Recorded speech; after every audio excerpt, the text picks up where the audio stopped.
Olá, sou Ronaldo Pagotto, professor da EPD. Nosso encontro é sobre partidos políticos e esse tema será dividido em 4 aulas e a aula de hoje é a introdução geral sobre esse tema.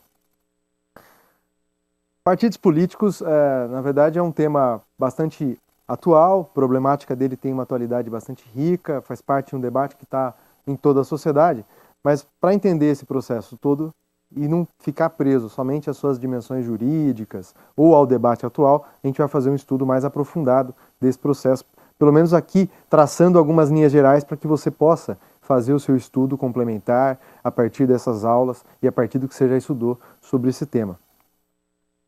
Então, partidos políticos nós podemos ter um estudo que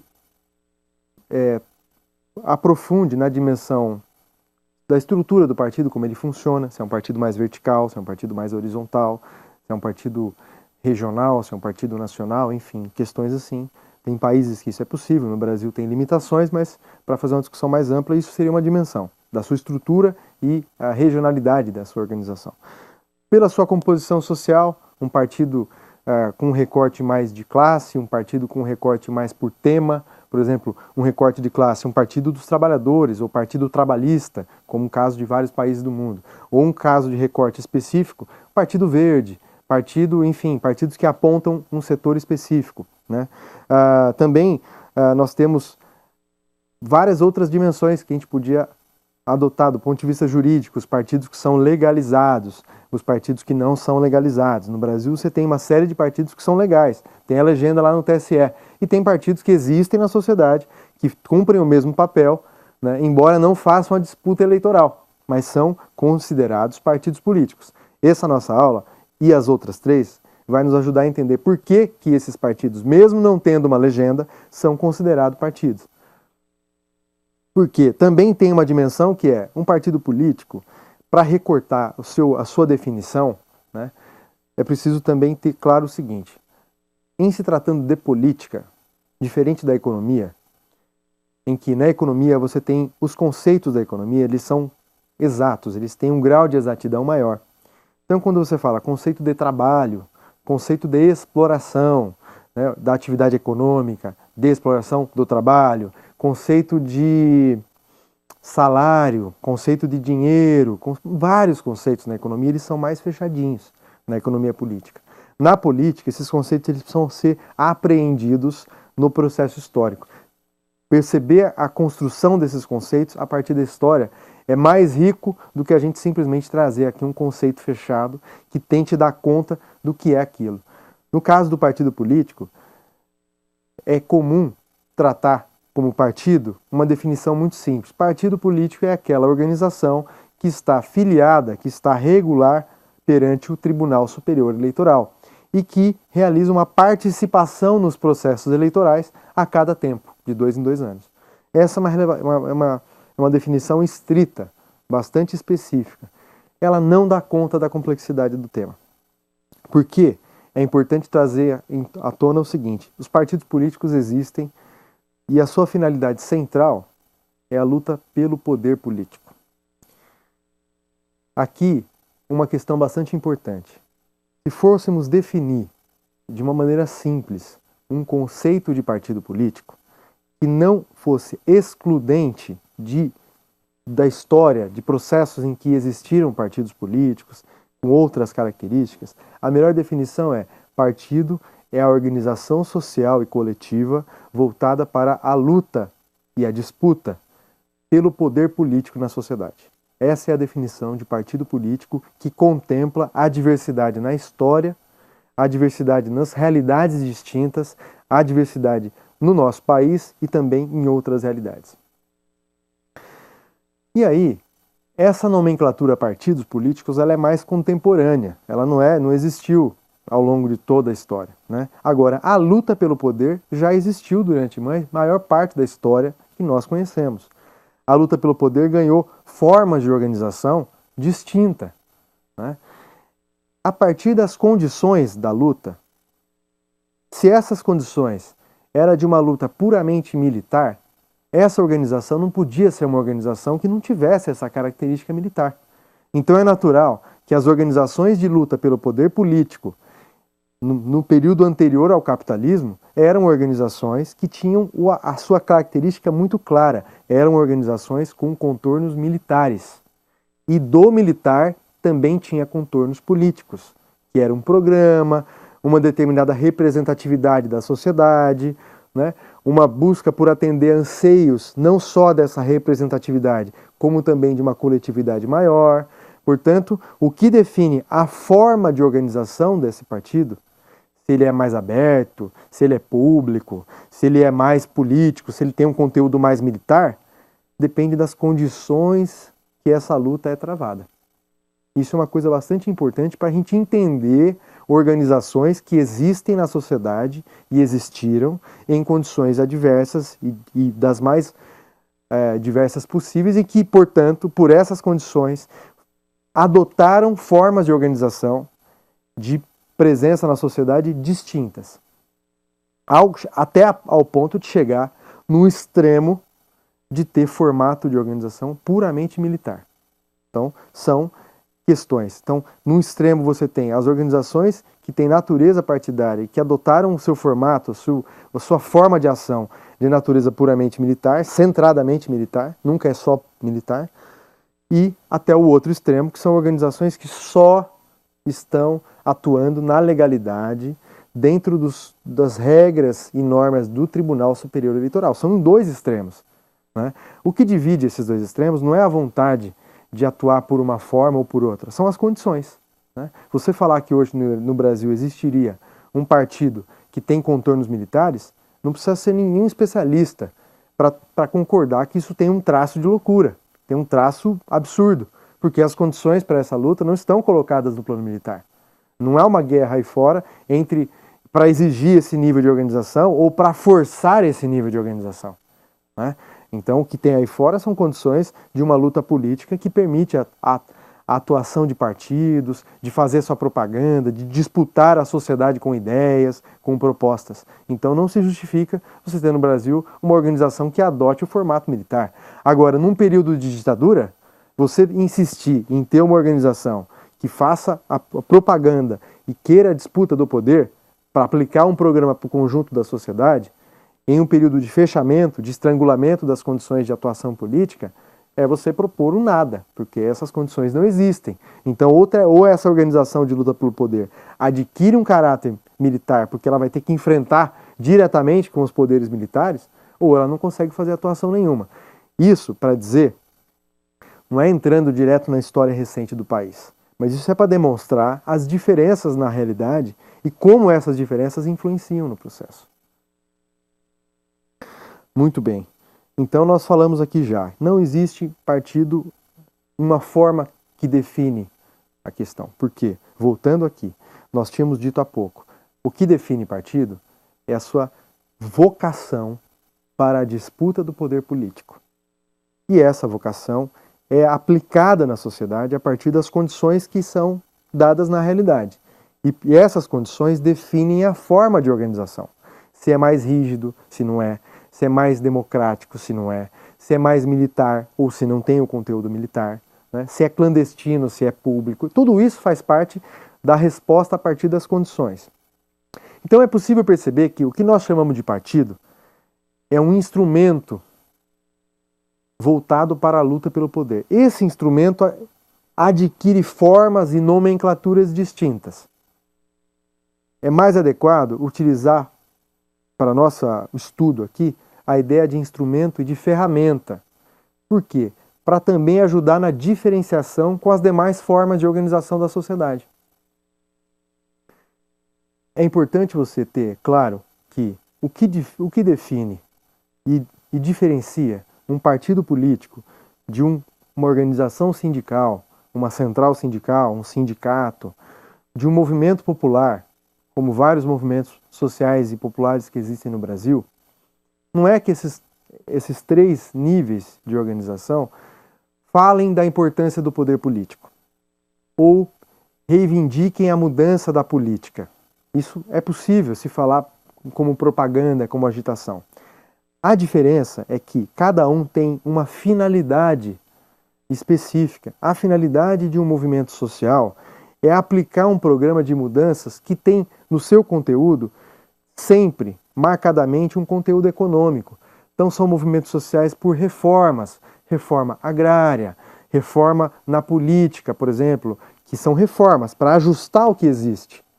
Movimentos e as organizações sindicais para reduzir a exploração do trabalho, aumento do salário, consequentemente, melhores condições de organização e luta, e etc. A finalidade última dessa organização é aplicar reformas sociais com conteúdos econômicos claros, que não... É claro que na política, a realização desse processo de luta pode colocar em questão o poder político. Mas a finalidade dessas organizações são alcançar objetivos muito específicos de determinados setores da sociedade. Já um partido tem como vocação, a sua existência está determinada para a luta e a disputa pelo poder político. São diferenças importantes para entender e conseguir melhor caracterizar o que é um partido político, o que é um movimento popular e social, o que é um sindicato, uma central sindical, o que são as organizações não governamentais, as ONGs e etc. O que divide esses três segmentos, esses 4 segmentos, não é o que eles dizem, mas o objetivo último da sua existência. Partido tem finalidade última a luta pelo poder político. E essas outras organizações, cada qual a luta por objetivos específicos que são aplicáveis na sociedade a partir de uma disputa já colocada, uma disputa em termos de luta popular e etc., para aplicar reformas econômicas na sociedade. Feita essa observação entre o que tem um conteúdo mais político de luta pelo poder e as questões que estão mais em torno das lutas que têm conteúdo mais econômico, ou melhor dizendo, aqueles conteúdos mais imediatos, mais ligados à vida. Nós vamos ver qual a origem, então, desse termo partido político, né? Porque nós já dissemos aqui que, na história, a luta pelo poder é uma marca da história, pelo menos desde o escravismo. Nós temos a história, nós temos relatos, textos e muitos materiais que relatam a nós a luta pelo poder. Em Esparta, com os romanos, foi uma luta pelo poder, né? Aquilo não foi uma luta só entre povos que não se gostavam, né? Em ambos os povos naquela época tinham uma mescla, uma miscigenação. Não eram povos puros que buscavam sobrepor aos outros. Tinha uma luta pelo poder para aplicar uma forma de organização da sociedade, um conjunto de ideias que organizavam a sociedade como um todo, né? De regramentos, de valores, né? Naquele contexto, essa luta não era uma luta aberta, uma luta pública, uma luta com ideias, era uma luta que tinha o caráter absolutamente militar. Em outras épocas, por exemplo no feudalismo, em que a existência de espaço público, de espaço amplo para o enfrentamento e para a luta política era quase inexistente, essas organizações adquiriram um caráter puramente clandestino. Inexistiam aos olhos da sociedade, mas no subterrâneo estavam fazendo o trabalho da disputa política. As organizações, tais qual, por exemplo, a maçonaria tem uma história de existência lá pré-Revolução Francesa, no período anterior à derrubada final do feudalismo. Era uma organização da sociedade que tinha um conteúdo claramente político. E por que ela se organizava de maneira clandestina? Porque as condições exigiam. Não era uma opção, um princípio, uma definição a priori. Isso é bastante importante para nós. Então, no feudalismo, a maçonaria é só um caso, mas existiram outras organizações clandestinas, conspirativas, que não podiam fazer um trabalho, como a gente chama na linguagem da ciência política e da filosofia, aquele trabalho de massas, aquele trabalho de disputar corações e mentes abertamente na sociedade. Que vai desde você fazer um trabalho de agitação política, o uso de um programa específico numa rede de comunicação, né? Fazer o trabalho na porta de fábrica, fazer o trabalho de convencimento da sociedade para aquelas propostas que você defende. Naquele período, isso era impedido, era obstado, havia uma limitação. Então, é preciso fazer essa adequação. Agora, quando surgiu, então, esse tema partido político? Historicamente, esse termo passou a ser utilizado com mais presença, pelo menos é o que eu tenho de informação, com leituras que eu venho fazendo nos últimos 6 anos sobre esse tema. Primeiro a cunhar esse tema na sociedade, que ganhou fato histórico, foi Voltaire. François Harrier, o nome dele, ele era um satírico, né, voltado para fazer críticas e crônicas orientando o rei, o príncipe, né? E Voltaire se deparava com organizações sociais distintas. Tinha organização que era organização com caráter religioso, organização com caráter regional, organização com caráter étnico, organizações das mais diversas possíveis, já ascendendo na sociedade, né, influenciando. E o Voltaire faz um resumo para diferenciá-las. Ele vai dizer, existem 3 tipos de organização. Uma delas é uma organização que tem um programa, uma proposta política de uma parte da sociedade para essa própria parte. Então é uma organização que tem mais um perfil estreito. Ela não está querendo conquistar a sociedade. O que ela quer é aplicar um programa para ela própria, para aquele conjunto, para quem ela representa. Voltaire chama essa organização de seita. E ele diz, essas organizações, seitas, são mais afeitas a uma filosofia ligada à religiosidade, né? Menos à racionalidade, mais a esse campo da fé. E vai encontrar um outro tipo de organização, que é quando uma parte da sociedade está lutando contra o todo da sociedade. Ele vai dizer, isso não é uma organização, não é uma seita, embora seja uma parte pequena, mas ela não tem um programa para ela própria, ela tem um programa que é contra o todo da sociedade. Então, se a seita é da parte pela parte, a facção, que é o nome dessa segunda forma de organização, é da parte contra o todo. Por isso que comumente a gente utiliza o termo facção para associar uma ideia negativa. Facção criminosa é quase uma ideia, a mesma ideia, um sinônimo, né? Diria assim. E uma terceira que ele vai dizer, esses são os partidos políticos, para dizer 2 ideias. A parte da sociedade que se organiza, partidos, e também a parte da sociedade que toma partido. E a diferença é, também são construídos a partir de pequenas quantidades de pessoas, né? Só que a proposta política que estes partidos defendem é para o conjunto da sociedade.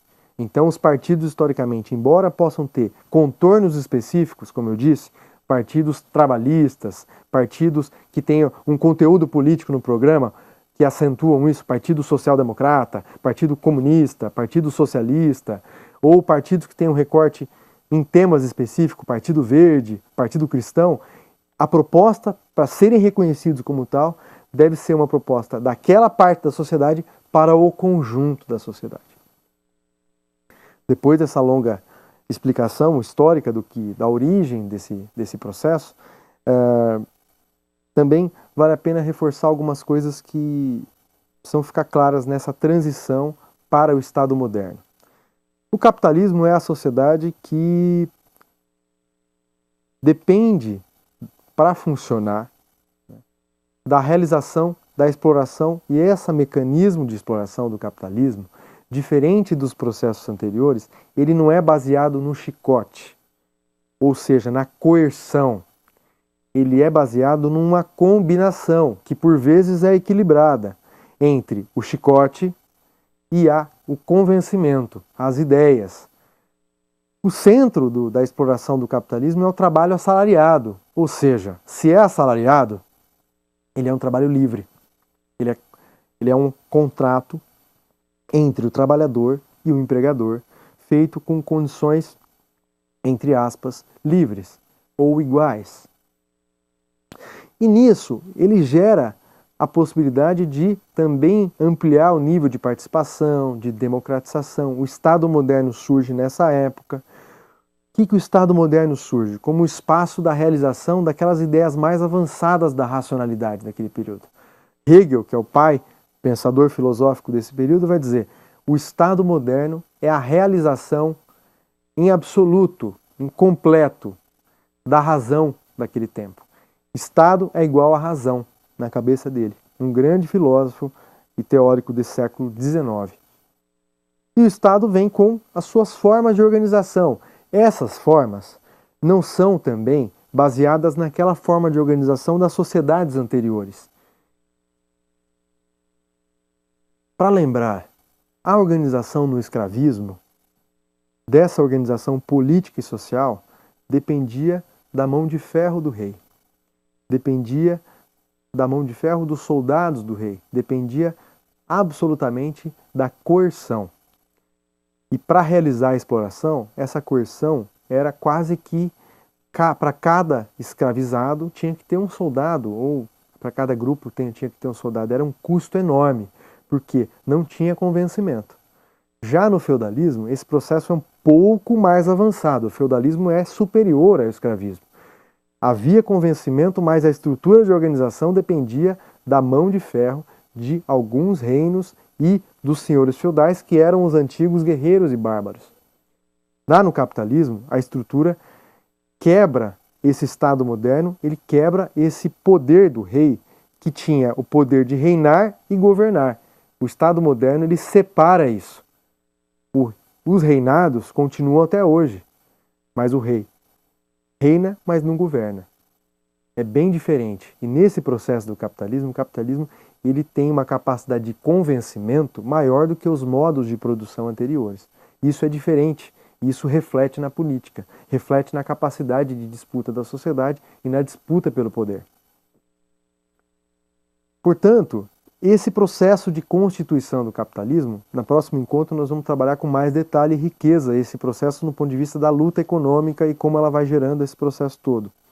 Mas nesse caminhar, a sociedade vai criando condições para uma luta aberta, para uma luta mais legal, para uma luta que a maior parte do tempo ela foi ilegal também. Tá? Não é importante não pensar como uma associação de que o capitalismo é a legalização da luta política. Na maior parte do tempo, o capitalismo colocou a luta política na ilegalidade, impediu isso. No Brasil, você tem um tempo de democracia, essa democracia representativa, em poucos períodos da nossa história. O maior período de democracia é esse que nós estamos vivendo agora, de 85 em diante.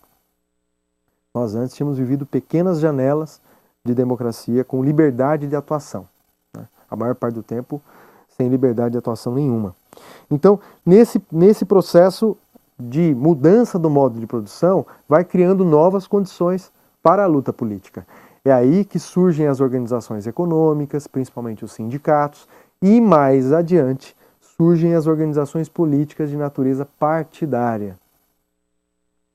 Existe um filósofo, importante pensador italiano, chamado Umberto Serrone.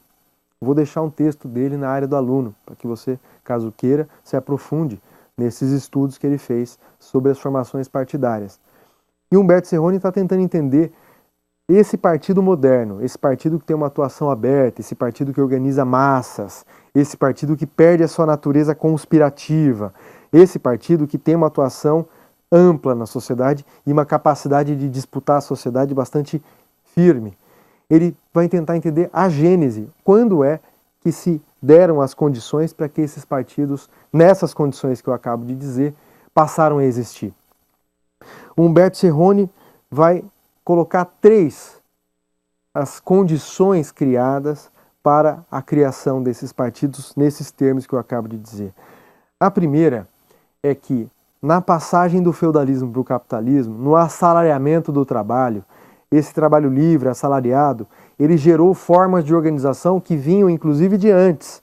A burguesia já havia criado, nos tempos do feudalismo, as corporações de ofício, as organizações que tinham como papel organizar aquele setor específico para lutar por seus direitos. Isso se estende. Esses vendedores da força de trabalho, que é o proletariado, também passaram a criar suas formas de organização. Para quê?